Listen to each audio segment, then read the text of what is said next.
Oftentimes overlooked and sometimes underappreciated, this discipline has been practiced by millionaires for decades. Today, we're going to show you how to eat the frog. Now, before you turn away, please note that we're not talking about the gastronomical delicacy of France. We're in fact going to show you how eating the frog can be one of the most important actions you can take every single day.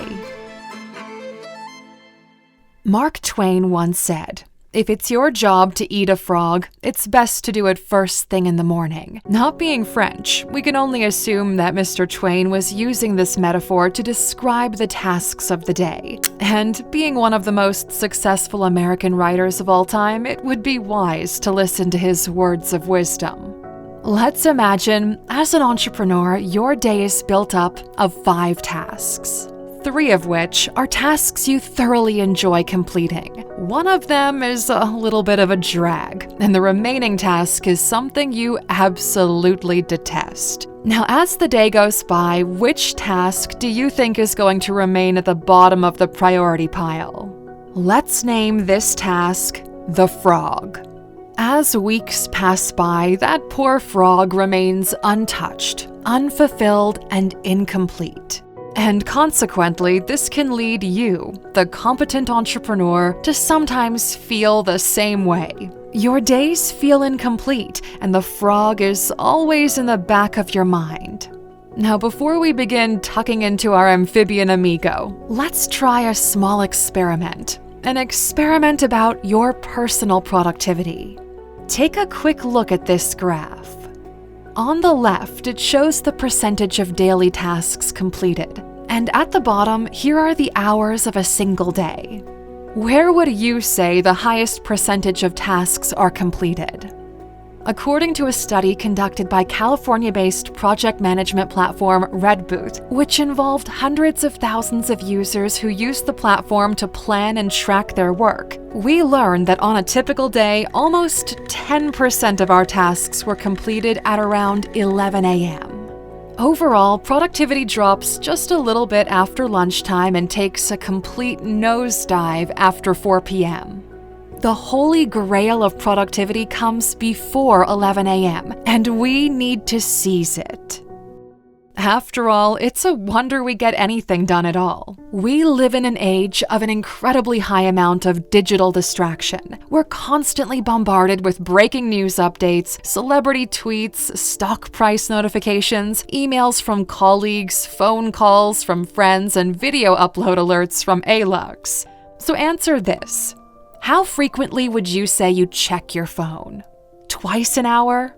3 times, perhaps?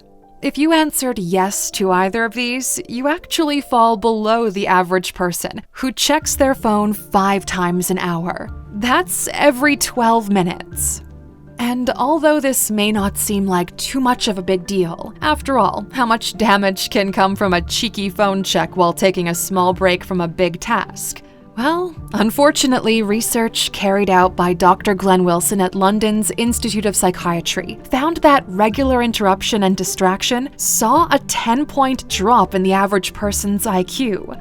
And a 10-point drop might not seem like that much, but that would take Albert Einstein's IQ level from exceptionally gifted to a mere highly gifted.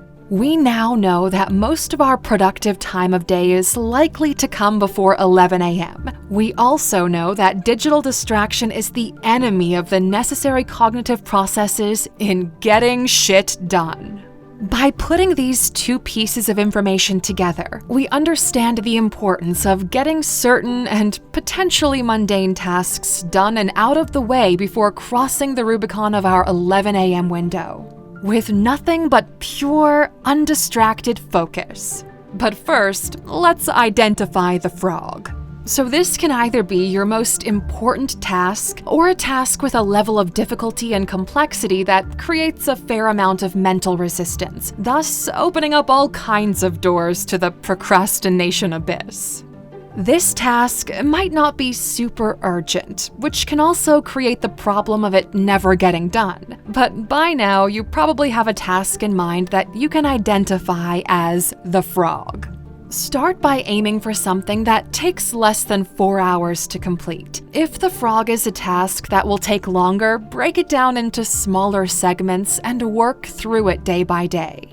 Let's imagine that the frog is to create and build relationships with 5 new businesses, ultimately leading you to having your product used within their marketing strategy. This is a very big frog indeed.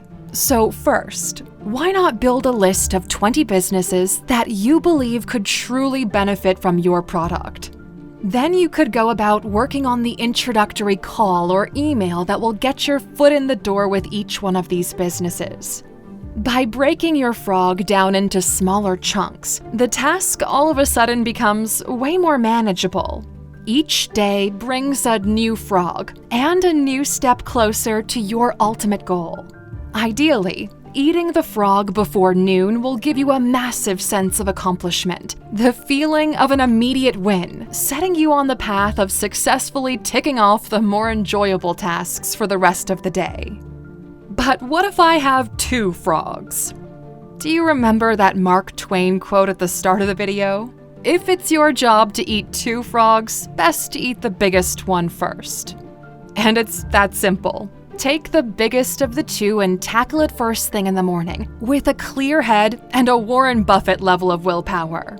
Second, and to reiterate, eat your frog first. Checking your emails, catching up on the Daily Stoic, a 10-minute morning social media scroll, or working your way through the latest headlines with your morning coffee can certainly seem like a more appealing way to start your day. But we promise you, you'll end up doing that anyway at some point later on. What's at real risk here is your frog. Turn your phone to silent and place it face down to avoid occasional flashes of notifications that might pop up. Remind the people around you that you're going to be tucking into your daily frog and should leave you in complete peace. Sit down, turn on some soothing music, and focus all of that peaking mental energy on your daily frog. The news headlines will still be there when you're done. Avoid all that complex planning that you love to usually do. Planning is fun. It gives us an almost immediate sense of professional satisfaction without really doing anything. It feels satisfying because you've listed all the things you're going to do. But are you definitely going to do them? We all know that planning doesn't always go to plan. So for the practice of eating the frog, let's avoid it entirely. Or almost entirely. Stick around for the bonus tip at the end of the video.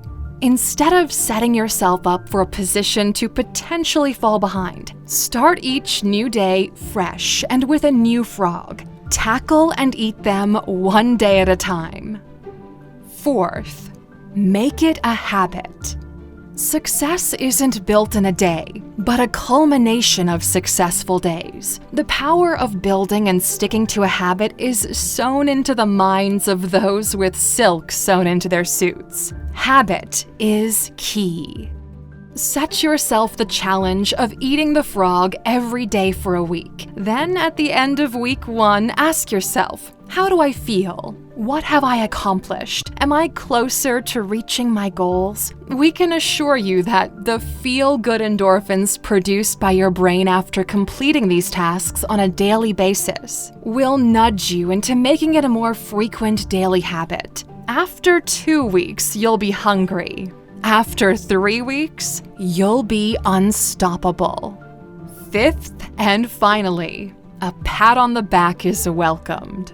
Aside from the feeling of accomplishment after triumphantly eating multiple frogs, don't forget to reward yourself. Planning to attend a gig in a couple of weeks? In desperate need of a massage or a spa day? Looking for an excuse to spend the afternoon on the sofa with your favorite video game?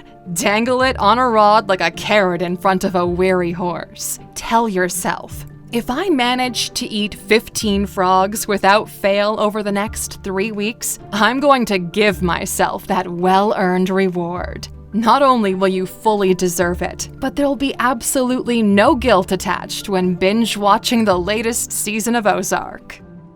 By following these steps, expect to leave procrastination and unfinished business in a trail of dust. Ultimately, it comes down to discipline and an active endeavor to do better in work, and a strong determination to improve your life. As Bill Gates once said, "Most people overestimate what they can get done in a year and underestimate what they can do in a decade." Start the day strong and eat the frog for breakfast. Oh, and here's your bonus tip. Other than personal words of inspiration and rewards upon completion, a certain power lies within visual reminders. Post-it notes became a billion-dollar business based on the power of visual reminders, even if they're just simple little pieces of paper with a readherable strip of glue. Hospitals found a 43% increase in people washing their hands after posting visual reminders above their sinks. And Forbes found that people were 1.2 to 1.4 times more likely to accomplish their goals if they wrote them down. Harnessing the power of visual reminders can be the catalyst in reaching your goals. You can get pretty creative with these visual reminders. A post-it note on your laptop, a cover on your morning coffee mug, or our personal favorite, a squishy little frog that sits on your desk, blankly staring at you with a solemn look of distaste until your morning frog has been eaten. That'll do the trick. Anything you can do to increase the chances of your priority task getting completed is encouraged. See it, believe it, do it.